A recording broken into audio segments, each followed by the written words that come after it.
পুকুর পাড়ে লইকো খেলা থাম। মেয়ে এসেছে ঘরে। একটা মাস নিজেদের সবটুকু দিয়ে মেয়েকে সাজিয়ে গুছিয়ে রাখে রাঢ়বঙ্গ। মাটির ঘরের সংসারগুলোয় অভাবে ফাঁক ফোকর থাকলেও টুসু দেবীর আদরে কোনো খামতি নেই। আসছে মকর, দুদিন সবুর করো। তোরা মুড়ি পিঠা জোগাড় কর, দুদিন নয়। মকর সংক্রান্তির টুসু পরবের জন্য গোটা বছরটাই অপেক্ষা করে থাকে বাঁকুড়া। টুসু আমাদের ঘরের মেয়ে। পৌষ মাস পড়লেই আমরা গান গাই, মনে পড়ে যে আমরা গান গাইবো। টুসু পরব চলে এলে পাড়ায় পাড়ায় মালা বদল করতে গেছি। ওই পাড়ার আমাদের পাড়াতে এসেছে, আমাদের পাড়ার লোক ও পাড়াতে গেছে, দিয়ে পাড়ায় পাড়ায় গান করে করে যাইতো আর মালা বদল করে আবার ঘুরে আসতো। এখনো করতে মন যায়, কিন্তু একা হয়ে গেছি, সাহস কুলায় নাই, বলা বেঁধে গেছে।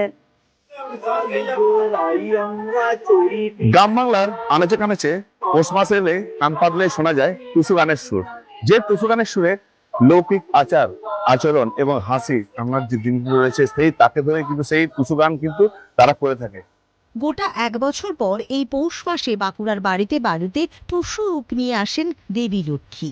বাড়ির উঠোনে ফুল মালা নৈবেদ্য সাজিয়ে পালা গান শুনিয়ে টুসুর মন ভালো রাখে বাঁকুড়া।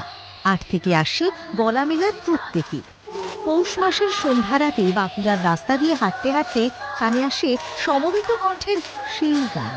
মন্দির শুনলে বোঝা যায় এই গানেই লুকিয়ে জীবনের সুখ দুঃখ, রোজ নামচার সব গল্প।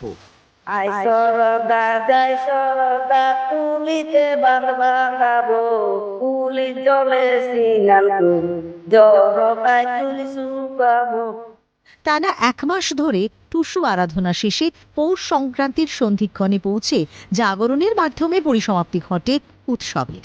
তারপর বিষাদের সুরে কাছের পুকুর ঘাটে টুসু দেবীর বিসর্জন। যান্ত্রিক দুনিয়া থেকে দূরে লোকদেবীর পূজা, প্রাচীন রীতিনীতি বাঁচিয়ে রাখার পণ করেছে বাঁকুড়া।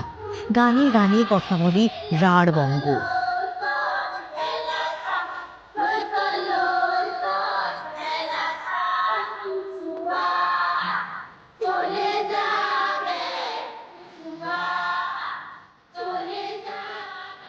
গান আমরা শুরু করি।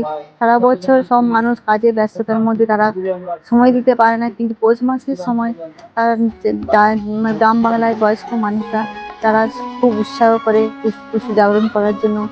মকরের আগের দিনকে প্রচুর সারা রাত ধরে গান বাজনা করে। সে সকালবেলায় চৌদলাতে নিয়ে যায়, স্নান করে পুকুরে নদীর জলে ভাসিয়ে দিয়ে, সে একটা আনন্দ। যে এই টুসু গান গেয়ে তারা কিন্তু গ্রামের যেসব ছোট ছেলে মেয়ে সবাই একত্রিত হয় এবং রাত হলেই কিন্তু সেই গান তাদের শুরু হয় এবং পরম্পরা ক্রমেই কিন্তু সেই গান আজও চলে আসছে গ্রাম বাংলায়। বাঁকুড়া থেকে সৌরভ রায়, ক্যালকাটা নিউজ।